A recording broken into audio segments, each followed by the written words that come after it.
संतों के बयान को लेकर मचे घमासान के बीच पूरा सनातन समाज एकजुट होकर शक्ति प्रदर्शन करने जा रहा है, जिसका नेतृत्व बागेश्वर धाम पीठाधीश्वर आचार्य धीरेन्द्र कृष्ण शास्त्री करेंगे। दिल्ली से वृंदावन तक ये पैदल यात्रा निकाली जाएगी, जो 7 से 16 नवंबर तक चलेगी। यात्रा दिल्ली, हरियाणा और उत्तर प्रदेश के लगभग 400 गांव और शहरों से होकर गुजरेगी। अनुमान है कि इस क्षेत्र में करीब 5 करोड़ लोग रहते हैं, जिनसे सीधे संवाद का प्रयास किया जाएगा। इसी पर देखिए हमारी खास पेशकश पड़ताल।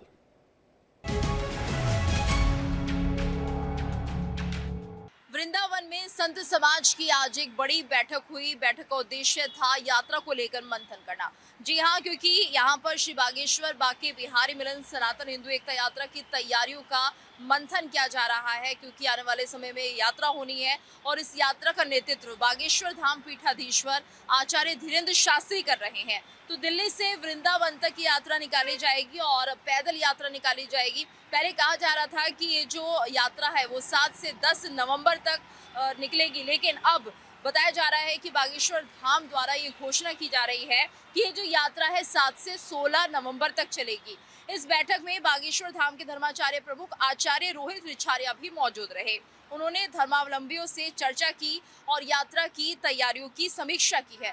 इस दौरान उन्होंने परशुराम शोभा यात्रा समिति के राष्ट्रीय अध्यक्ष राम गोपाल शर्मा के आवास पर पहुंचकर संत समाज और स्थानीय संगठनों से भी सहयोग की अपील की है, यानी वो भी इस यात्रा का हिस्सा बने और पूरा सहयोग करे। इसके साथ साथ अखिल भारत हिंदू महासभा के प्रदेश उपाध्यक्ष संजय हरियाणा समेत कई धर्माचार्य भी शामिल रहे हैं।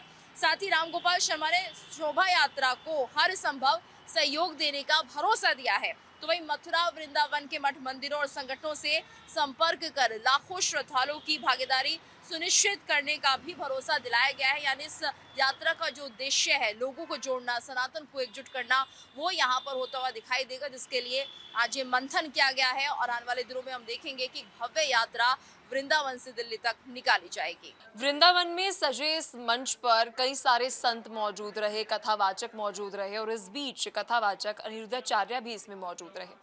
बता दें आपको, हिंदू एकजुटता के साथ साथ अब संतों की एकजुटता को लेकर भी यात्रा जो है वो निकाली जा रही है। वृंदावन में इस मंच का आयोजन किया गया। अनिरुद्धाचार्य की अगर हम बात करें तो अक्सर आपने सुना होगा कई सारे मुद्दों को लेकर मुखर होकर वो बहुत सारी बातें जो है हिंदुत्व को लेकर, हिंदुओं को लेकर, हिंदू लड़का लड़कियों को लेकर कहते हुए नजर आते हैं। और इस बीच आपको बता दें इस मंच पर उनकी भी मौजूदगी थी। बता दें संत समाज ने यहाँ पर साफ कहा कि अब समय आ गया है कि जब पूरे सनातन समाज में एकजुट होकर अपनी शक्ति का प्रदर्शन किया जाए। ऐसा पहली दफा नहीं है जब इस तरीके से एकजुटता का संदेश जो है वो संतों की तरफ से, कथावाचकों की तरफ से दिया गया हो। अनिरुद्धाचार्य भी आपको बता दें वो भी इस मंच पर मौजूद रहे। हरियाणा से आचार्य रोहित रिछारिया का भी आपको बता दें वहां पर दुपट्टा पहनकर उन्होंने दुपट्टा पहनाकर वहां पर सम्मान किया। कुल मिलाकर हम कह सकते हैं कि संतों का एकजुट होना हिंदुओं को एक बड़ा संदेश जो है वो जाता है। अगर आप इन सभी संतों को देखें तो हर एक संत को मानने वाले उनके अनुयायी जो है और जो उन्हें सुनते हो, कथावाचक को हम अक्सर देखते हैं कि टेलीविजन के माध्यम से, सोशल मीडिया के माध्यम से बहुत से लोग जो है वो सुनते हैं। और जब एक मंच पर ये सभी संत एक साथ आते हैं, एकजुट होते हैं, अनिरुद्धाचार्य की अगर हम बात करें, कई सारे कथावाचकों की अगर हम बात करें, अगर वो एकजुट होकर एक मंच पर साथ आते हैं तो हिंदुओं को, उनके मानने वालों को, उनके जानने वालों को एक बड़ा प्रभाव जो है वो जाता है। और यही कोशिश जो है वो की जा रही है कि इस यात्रा के माध्यम से, इस मंच के माध्यम से अपने जानने वालों को, उनको मानने वाले जितने भी आचार्य हैं, जितने भी संत हैं, उन्हें एक संदेश जाए और हिंदू जो हैं वो एकजुट हों, हिंदुओं में एकता आए। 7 नवंबर से 10 नवंबर तक दिल्ली से वृंदावन तक श्री बागेश्वर बाके बिहारी मिलन सनातन एक यात्रा निकलने जा रही है। आपको ध्यान में होगा कि पिछले साल भी बाबा बागेश्वर ने एक सनातन यात्रा निकाली थी और इस बार 7 नवंबर से 10 नवंबर तक वृंदावन से दिल्ली की यात्रा है। इस यात्रा का नेतृत्व खुद बाबा बागेश्वर धीरेन्द्र कृष्ण शास्त्री करेंगे। यात्रा को लेकर तैयारियां जो हैं वो शुरू हो गई हैं और इसको लेकर आज वृंदावन में परिक्रमा मार्ग स्थित श्री कृष्ण कृपा धाम में सुबह एक 9 बजे बैठक भी शुरू हुई थी, जो दोपहर 3 बजे तक चली है। यानी 6 घंटे की ये महा मैराथन बैठक हुई है। इस बैठक में मलूक पीठाधीश्वर राजेंद्र दास महाराज, गीता मनीषी ज्ञानानंद जी महाराज, गिरशानंद जी महाराज, इसके अलावा महंत राजू दास जी, कथावाचक कृष्णचंद्र शास्त्री जी, अनिरुद्धाचार्य जी महाराज, मनोज मोहन शास्त्री सहित तमाम जो संत महात्मा, इसके अलावा जो पुजारी और ब्रिजवासी जो थे वो शामिल हुए। मंच को दिए गए संदेश में सांसद मनोज तिवारी ने भी ऐलान किया कि वो खुद दिल्ली से लाखों श्रद्धालुओं के साथ इस पदयात्रा में शामिल होंगे। उन्होंने आश्वासन दिया कि सरकार जल्द ही यमुना को शुद्ध करने के लिए बेहद ठोस कदम जो है वो उठाने जा रही है। वहीं बैठक में महंत राजू दास ने भी सनातन पर बढ़ते खतरों को लेकर इस मुद्दे को उठाया और कहा कि इस पर गंभीर होना चाहिए। उन्होंने कहा कि आजकल लोग सनातन के पीछे पड़े हैं, आए दिन लव जिहाद और धर्मांतरण हो रहे हैं, लेकिन इस पर कोई चर्चा नहीं करता। बांग्लादेश में कभी 1.5 करोड़ मुस्लिम थे, छात्र आंदोलन के नाम पर उन्हें मुसलमानों से में परिवर्तित कर दिया गया, यानी जो 1.5 करोड़ हिंदू थे उन्हें मुसलमानों में परिवर्तित कर दिया गया। हाल में ही 7 साल की हिंदू बच्ची के साथ 29 लोगों ने दुष्कर्म किया। ये बात महंत राजू दास ने कही। बैठक में एक संदेश बिल्कुल साफ था, इस यात्रा का उद्देश्य सनातन को मजबूत किया जाए। वक्ताओं ने इस बात पर भी जोर दिया कि आज कई ताकतें सनातन को कमजोर करने की कोशिश कर रही हैं। धर्मांतरण, जिहादी मानसिकता और समाज में फैलाई जा रही नकारात्मक सोच के खिलाफ ये यात्रा बुलंद होगी। संत समाज ने कहा कि यात्रा के दौरान यमुना को शुद्ध करने, गौ माता की रक्षा और भारत को हिंदू राष्ट्र बनाने जैसे मुद्दों पर विशेष चर्चा और आह्वान किया जाएगा। तो यानी सितंबर में निकलने वाली यात्रा बेहद खास होगी, क्योंकि यात्रा वृंदावन से दिल्ली की होगी। लाखों की तादाद में लोग इस यात्रा में शामिल होंगे। बागेश्वर धाम के पीठाधीश्वर पंडित धीरेंद्र शास्त्री एक बार फिर से एक यात्रा निकालने वाले हैं, एक पद यात्रा निकालने वाले हैं, और उसका उद्देश्य भी सनातन को एकजुट रखने का है, हिंदुओं को जागरूक करने का है। और ये उनकी पहली पदयात्रा नहीं है, ये उनकी दूसरी पदयात्रा होगी। इससे पहले भी वो पदयात्रा कर चुके हैं। हिंदुओं को जगाने का उनका प्रयास, एकजुट करने का उनका प्रयास हर बार रहता है, और इस बार भी धर्मांतरण के विरुद्ध और ऐसे कई मुद्दों को उठाते हुए एक बार फिर से पंडित धीरेंद्र शास्त्री एक पदयात्रा निकालने जा रहे हैं। आपको लेकिन पिछली पदयात्रा के बारे में भी थोड़ा बताता मैं चलूं कि पिछली बार 2024 को उन्होंने एक पदयात्रा निकाली थी, और उस समय उन्होंने 9 दिनों में 160 किलोमीटर की दूरी तय की थी। यात्रा का उद्देश्य हिंदुओं को एकजुट करना और सनातन धर्म का प्रचार करना था। इसकी शुरुआत के बारे में बताऊं कि भाई ये 21 नवंबर से 29 नवंबर 2024 तक ये यात्रा पूरी की पूरी चली, और इस पद यात्रा में बाबा बागेश्वर के साथ यानी पंडित धीरेंद्र शास्त्री के साथ हजारों की संख्या में भक्त शामिल हुए। रोजाना तकरीबन वो 20 किलोमीटर की पदयात्रा करते थे, हर रोज 20 किलोमीटर चलते थे, और बागेश्वर धाम से ओरछा तक का उन्होंने सफर जो है वो अपना पूरा किया।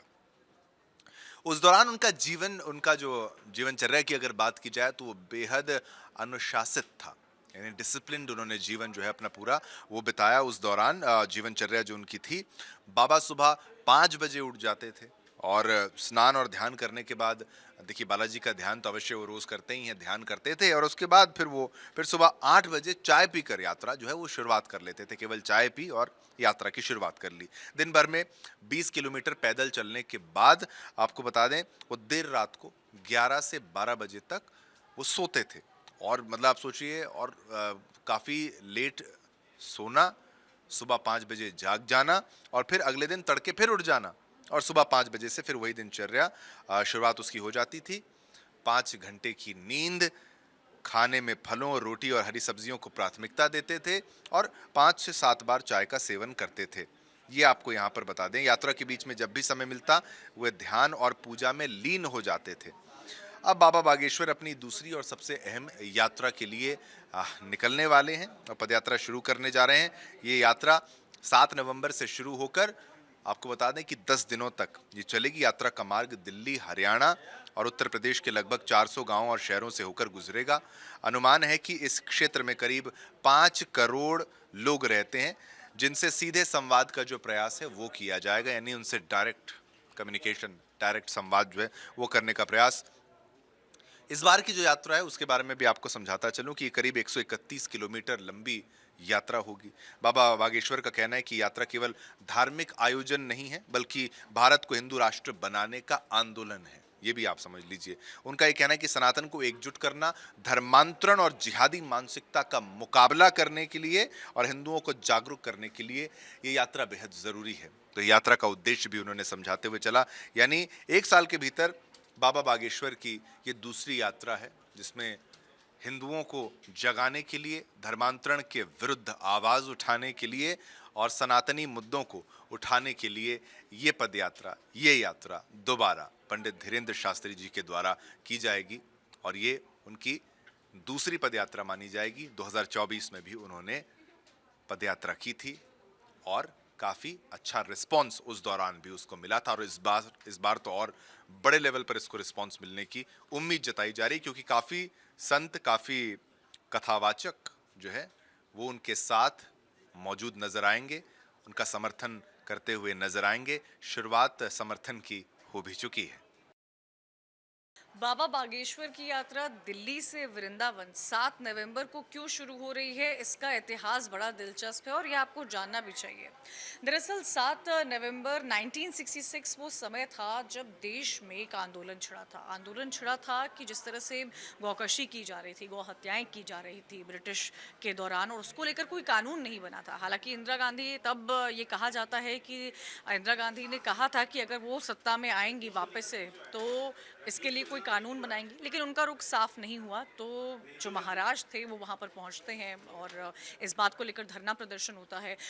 कई साधु संत उनके इस प्रोटेस्ट में शामिल हो जाते हैं, कलयात्री महाराज के इस प्रोटेस्ट में शामिल हो जाते हैं। जब साधु संत यहाँ पर शामिल हो जाते हैं तो सीधे तौर पर एक ही बात कही जा रही थी कि कड़े से कड़े कानून की मांग की जा रही थी, लेकिन ऐसा हो नहीं रहा था। उसके बाद 7 नवंबर वो तारीख है जब देश भर के साधु संत जो है वो संसद की तरफ कूच किए थे। संसद के बाहर हजारों की तादाद में साधु संत पहुंचे थे और इसको लेकर कानून, सख्त कानून की मांग की जा रही थी, लेकिन इस पर कानून कुछ बना नहीं था। इन सब के बीच में जो माहौल संसद के बाहर था वो इतना ज़्यादा सेंसिटिव हो गया था कि तब के दौरान में ऐसा कहा जाता है, आंदोलन हुआ था 1965-66 में, तब के दौरान में कहा जाता है कि इंदिरा गांधी ने आदेश दे दिया था कि संसद के बाहर जो इस तरह के लोग कर रहे हैं साधु संत, उन पर गोलियां चला दी जाए। ये इंदिरा गांधी के आदेश थे, ऐसा कहा जाता है। जब वहाँ पर यह भी कहा जाता है कि गोलियां चली थी और खूब लाशें भी बिखरी थी, लेकिन जब उन लाशों को कलपात्री महाराज वहाँ से उठा रहे थे तो उन्होंने ये कहा जाता है कि उन्होंने श्राप दिया था इंदिरा गांधी को कि जिस तरह से आपने जो है इतनी गोलियां चलवाई हैं हमारे साधु संत के समाज पर, वैसे ही आप पर गोलियां चलेंगी। ये इतिहास है, ये इतिहास है इस तारीख का, जिस तारीख में बाबा बागेश्वर जो है दिल्ली से वृंदावन इस तारीख को कूच करेंगे। हालांकि वो सनातन को कैसे और शक्ति देनी चाहिए इस पर लगातार बोलते रहे हैं, लेकिन इस तारीख का ये महत्व है और इस तारीख का यही इतिहास है। ये वही तारीख है जिसको लेकर साधु संतों ने बहुत बड़ा आंदोलन किया था और जिस तरह से घटनाएं सामने आ रही थी गौ हत्याओं को लेकर, उसके खिलाफ अपनी आवाज़ उठाई थी। ये तारीख इतिहास के पन्नों में दर्ज है और इस तारीख का ये महत्व है कि ये तारीख सनातन को और मजबूती देता है, ये सनातन को और शक्ति देता है और इसीलिए इस तारीख को बाबा बागेश्वर ने चुना है।